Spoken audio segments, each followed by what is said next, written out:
If you grew up watching Disney's Little Mermaid, or maybe you're raising your children or grandchildren on this magical undersea tale, now you can enjoy the classic on stage. The Pittsburgh CLO is opening its summer season with Little Mermaid. We are pleased to have two stars of the play, Ariel and Sebastian, with us this morning. Welcome Diana Huey and Melvin Abston. Good morning. Good morning. I am so excited you guys are here. I have a little girl at home who is loving The Little Mermaid right now. That's so awesome that it's still a movie that kids are watching now. I remember watching it as a kid. It's crazy that it's still so relevant. I love it. It's definitely one of my favorites, that's for sure. And what a unique opportunity for you to get to play Ariel. Yes. Oh, how does that feel?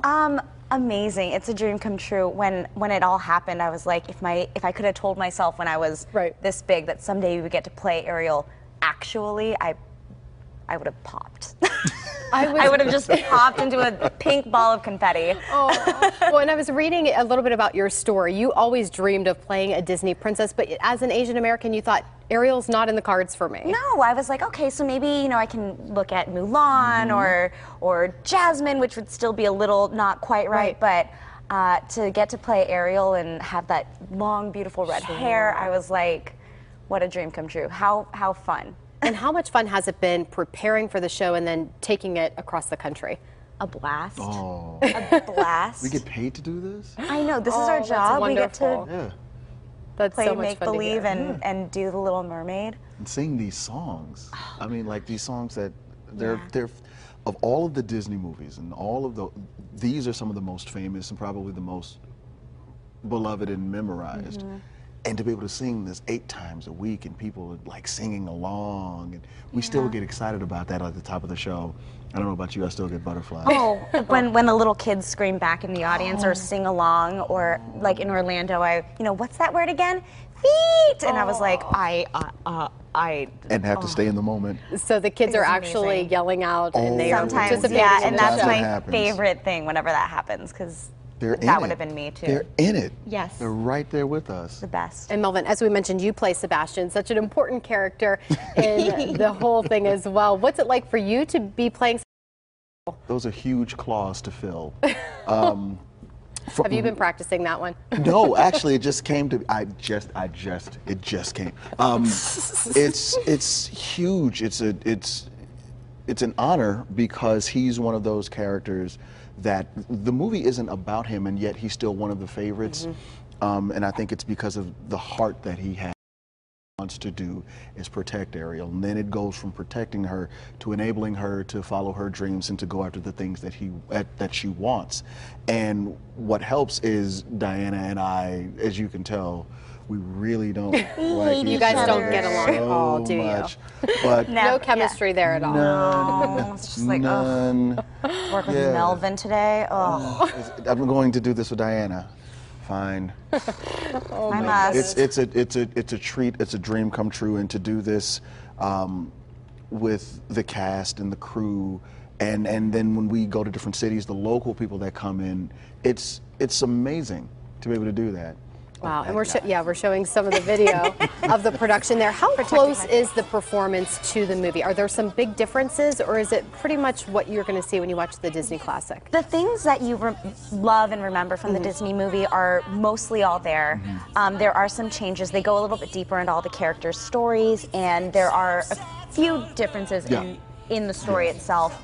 But all the songs you remember, which is, you know, what people are most excited about. All the songs are there, plus Alan Menken has added a whole new addition to the score, and so there's a bunch of new songs, because there's really only about 3 songs or so in the movie itself, and now we have a full-length musical. Wow. But the songs, I feel, the new ones go in pretty seamlessly, since it's the same composers. They add, you don't feel like they're these new things that don't quite make sense to the overall arc of the movie. Sure. You're kind of like, that wasn't there before? Wow, I like how do I remember that? Yeah, it fits. It fits. Exactly. It's great. And as we were watching the video, I always noticed the costumes. What does it take to just get ready for a night's show? About 45 minutes. That's what it is. I would think it would be even longer than that. I'm impressed with 45. It's for those of the characters that fly, they have these long, flowy tails and such.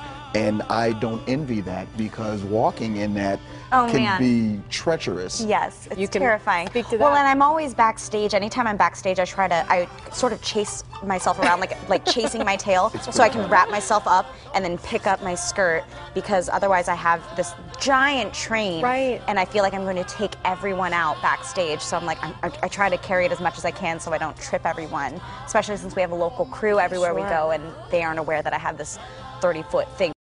It's like, it sort of ruined the dream of having a nice long wedding dress. I'm like, maybe I'm good with just like a T-length dress now. Let me ask you this too, because you guys aren't just standing on stage. I mean, you're moving around. There are some aerial things that are going on. What is it like to make sure all that comes together seamlessly? It's a team effort, honestly. Yeah, it really is. It not just the actors on stage, but you've got a stage manager, much like you have here at the station, calling the cues. You've got someone who works the foyer automation that has programmed all of the sequences with which Ariel's flying to know when they move stage right or stage left, or go up or go down. All of that stuff makes for a beautiful picture, but it's also very, very complicated, and it takes a lot of rehearsal to get used to moving like that and singing at the same time. Thankfully, I don't have to do that. Yeah, that's always fun. And Diana, the last thing I'm going to ask you quickly is, you said it's always so cute when you see the kids in the audience showing up in costume and wigs. What could be better than getting to do one of your favorite childhood memories every day, and then seeing the kids, like I was saying earlier, currently still watching this movie, still loving these characters, and getting to share that with them. And it's sort of like getting this nice flashback to your own childhood every day. It's amazing. It's the greatest. Well, that is awesome. It's been a pleasure speaking with both of you this morning. Thank Good you. luck with the show. And you can come under the sea to see Disney's Little Mermaid, presented by the Pittsburgh CLO, now through June 25th. For showtimes and tickets, go to kdka.com/PTL. We have the link posted. Well, still to come.